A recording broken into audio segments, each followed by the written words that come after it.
Mr. Barbieri? Yeah, Mr. Shaw, if we could get a response back as soon as possible from the administration with respect to the allegations that were made at Beacon Cove that a parent walked into that place without anybody checking, and also I'd like to know exactly what happened to Mrs. Gubatosi's child. So if you could get back to us, Mr. Superintendent, as to the outcome of those two situations. Yeah, staff is already working on it. Dr. Fenoy, F1. Well, wait a minute, can I? Dr. And I want to add this last issue too. That was a concern. What are the procedures that we have in place that allow that to happen? And I think we need to have a conversation about how to close that hole. Right. Dr. Fenoy, F1.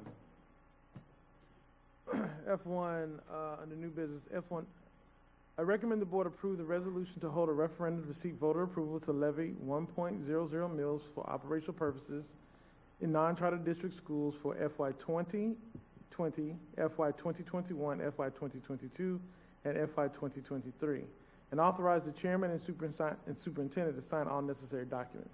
Is there a motion? Motion by Mrs. Brill, second by Dr. Robinson. Any discussion? Mrs. Brill.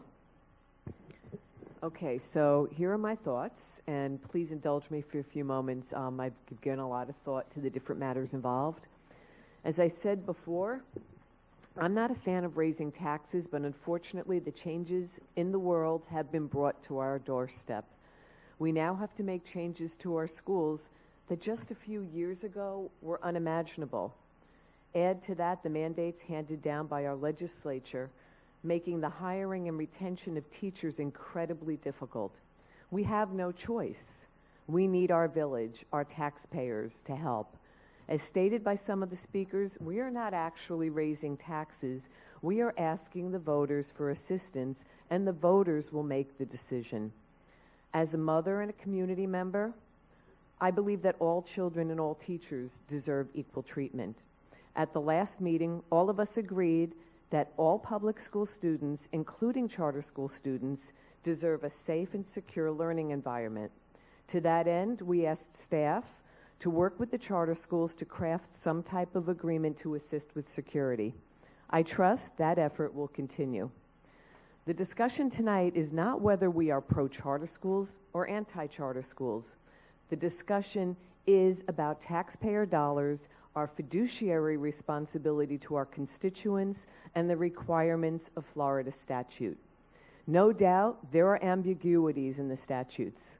However, after reviewing them, along with the legal opinions and the discussions of non-voted current operating discretionary millage versus voted discretionary millage, I have to agree with the attorney at Greenberg-Traurig with regard to what the law requires. So where does that put us? In an ideal world, we could selectively choose to share the funds with the charter schools that are properly managed and financially sound. But we can't do that. The law does not allow that. There is nothing in the law that would permit us to pick and choose who gets the money, and I cannot sit up here as a board member and give money to any unstable charter school that blatantly misuses public funds like the one currently in the news. We owe that to our taxpayers. Regarding any threats of a lawsuit, if the charter school advocates believe that the law requires us to share this future millage, then why would they keep the referendum off the ballot? It makes no sense. If the referendum passes, and they sue us, there is something for them to possibly win. For me, the elephant in the room is what happens if the referendum does not pass? What is our contingency plan? So, Mr. Burke, I hope this day doesn't come, but should this referendum fail, I ask that you be prepared to tell us what you propose in order for us to retain those 650 plus classroom teachers, art, music, PE, career and academic programs should this referendum fail. Obviously, that's not the scenario we want, but we have to be prepared. Thank you. Mrs. Whitfield. Thank you so much, Mr. Shaw. I appreciate you giving me an opportunity to make a few comments. Many of my comments are similar to Mrs. Brill, and I will try to keep this brief, but I feel very strongly that I need to make a comment on this issue. First of all, I want to say that there is really no perfect answer to this question. I have spent this last few months really delving into it and looking for every single way that we could do the best job we possibly can to protect our students. I believe that all students are worth protecting, and our charter schools are included in that. However, I'm very stuck on this, I have to say. There's so many great charters in Palm Beach County, but there are a few bad actors in this county, and I am frustrated because I feel like I would like to include everyone. I'm inclusive in the way that I feel about our students. However, in this question here, I keep going back to the one difficult charter we're having right now that we're in the lawsuit with. We pay almost $250,000 a month in this time that we're waiting to get through this termination of that school. It's a school that we know is not doing well, and yet we are forced as a school district to pay so much money to someone that I don't believe deserves it anymore. And it is very frustrating for me to lose that money and to realize that the true question here is, what is the job of a school board member? And to me, the real job of a school board member is to be the best stewards of the money that the taxpayers are giving us. So in this question, I feel that we have to go forward to ask the public for this money. And I think that though it pains me to do so, I do not want to include the charter schools in that. It is not for the people who are doing a great job and the students who are working so hard in those schools. It is because I just cannot be assured that the funding is being used to the best of the ability. So this ballot language is a binding agreement with our community, and I believe that we have to do it as forthright as we possibly can, really respecting the responsibility that we have been given. So I really do want to thank everyone in that room today who has come to speak. I take your comments very, very seriously. And also all of our staff out there who has worked so much on this, I just want to say thank you as well. Thank you for letting me share my comments. Thank you. Mr. Burke, you think you had a comment?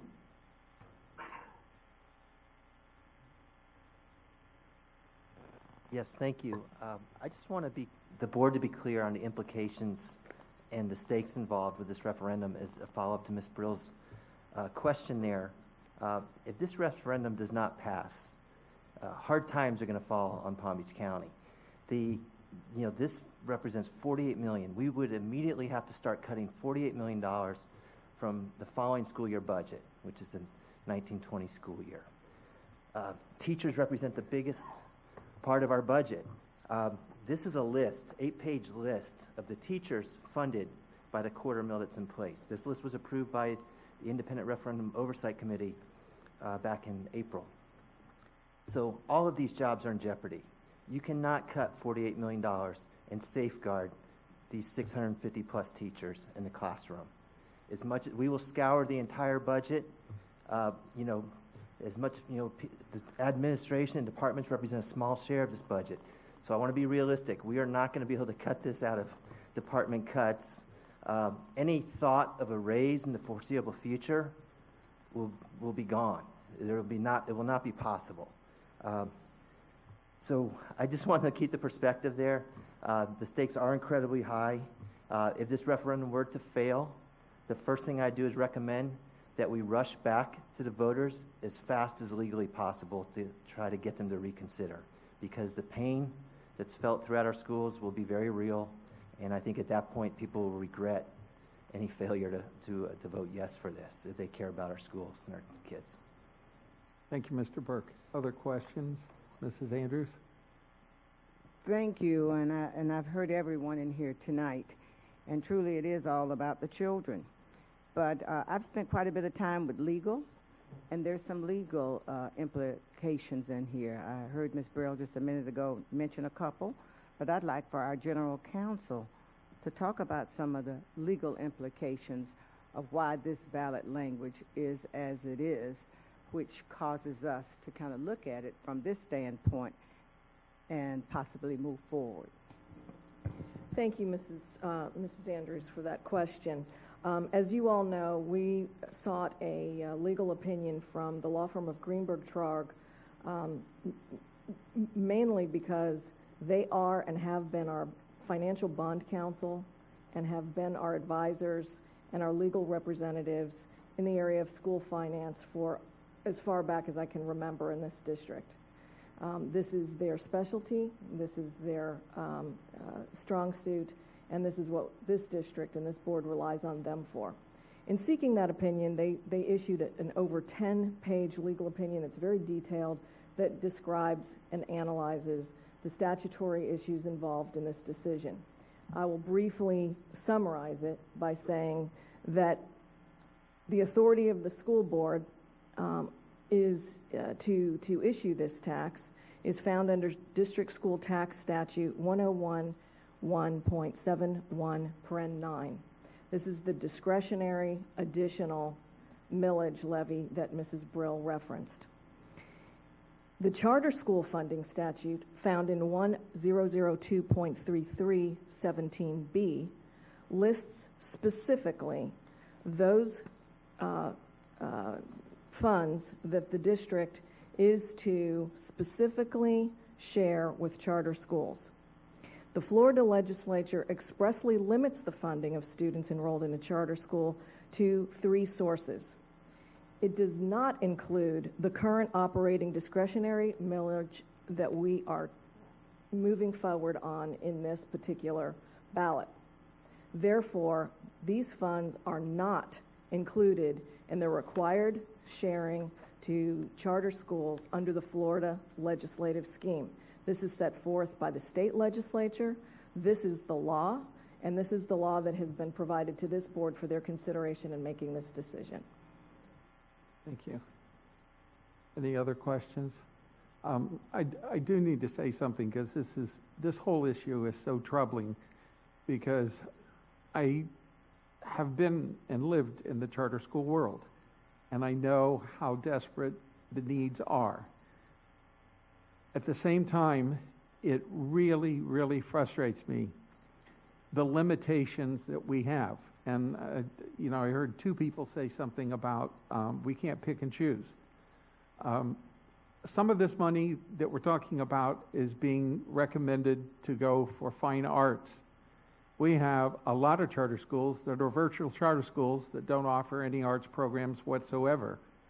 And it's kind of hard to imagine how we can give them money for something that they will not be providing. It also frustrates me tremendously, and I think I've been rather outspoken about my opposition to how the charter schools law was originally written and implemented, and now it's being taken over by big business for-profit companies. If we have this money available and it goes to charter schools, there is no assurance in this world that a single penny of that money would ever be seen at any one of the individual schools. It could end up all being sent to the for-profit companies and used the way they want it to be used. I do question some of the parents and wonder how much they know about the operation of the charter school. I wonder how many of these parents have ever attended a governing board meeting of a charter school, especially these for-profit companies that have governing boards that don't even exist in the state of Florida. Some of them are in Palm Beach County. These people are all over, and some of their board meetings are held by telephone. So having public access to board meetings with them is a little self-serving, and it's frustrating. On the other side of it, I have worked with so many of the principals in charter schools in this county, and I've seen some people do some amazing, amazing things. And it really is frustrating that we're in this position. 2 things that I think the public needs to be aware. The first one is everything that you heard tonight about how we're not actually raising taxes, we're trying to recover what was taken away, is not Palm Beach County's issue. That issue lays flatly at the feet of people in Tallahassee who have chosen not to make public education a priority. And the second part is the fact that the state of Florida, the legislature, has enabled the growth of charter schools to become business, not education. And some of the lawsuits that we heard about today that we lost because we challenged the state's authority on some of these decisions, but we lost some of them and we won some of them. But we lost because we had to follow the law, and we didn't see any changes in state law as a result of the problems we had. So with all of that being said, it's frustrating. We're in a no-win situation with the charter school issue, but I'm not willing to spend money unless I knew it went to those schools and those students in those schools. And since there's no assurance that one penny of that money would be used the way we expect it to be used, I just can't go with that. I do agree with Mrs. Brill 100% that I hope we can find a way that we can deal with the safety issues with charter schools, and I think the board has been pretty clear that we'd like to see some options on how we deal with that. So any other comments? If not, Dr. Robinson. I agree, I think, with every word I've heard my colleagues say. I've watched this shortchanging take place, as many of you have, and suffered from it, right? And while the needs were growing and the expectations were increasing, right? And so we just, we've had one arm tied behind our back in some respects. And so it was, in a sense, public dollars taken away. And so we're just asking that public dollars be reinstated. And unfortunately, this is the route that we're looking to take. And I have to say that I've been a long-standing advocate for increasing teacher pay, and everybody here knows that I have been talking about the mental health issues of young people that we must address, which in my mind is a linchpin for addressing safety. Unfortunately, this recent tragedy, more than others, has caused the outcry to make sure that we are physically hardening the schools. And we just cannot do it. We cannot live up to expectations with one arm tied behind our back. I agree wholeheartedly, though, that we do need to find ways to facilitate improved safety for all the students, whether they're in the regular publics or the charter schools. But having said that, I support the recommendation as presented. Mrs. Andrews? I think we learned something tonight in listening to one another. And if this moves tonight with all the entire board, we have to correct some of the information that we heard here. I think we haven't talked to one another the way we need to be talking to one another and explaining what happens as it relates to the school district as well as charter school, public charter schools. We've got to come together. And over these next few months, we've got to do a better job with that, because as I listened to information in here tonight, I heard some things, and I just know that we haven't been talking to one another, and so we're going to have to work on that. All right. If there are no other questions, we'll call the question. All in favor? All opposed? Motion carries 7-0. That concludes our agenda. Is there a motion to adjourn? Motion by Mrs. Andrews, second by Dr. Robinson. All in favor? All opposed? We stand adjourned. Well, I think we're 3 hours earlier than I thought we were going to be. Why are you kissing my baby's bed tonight?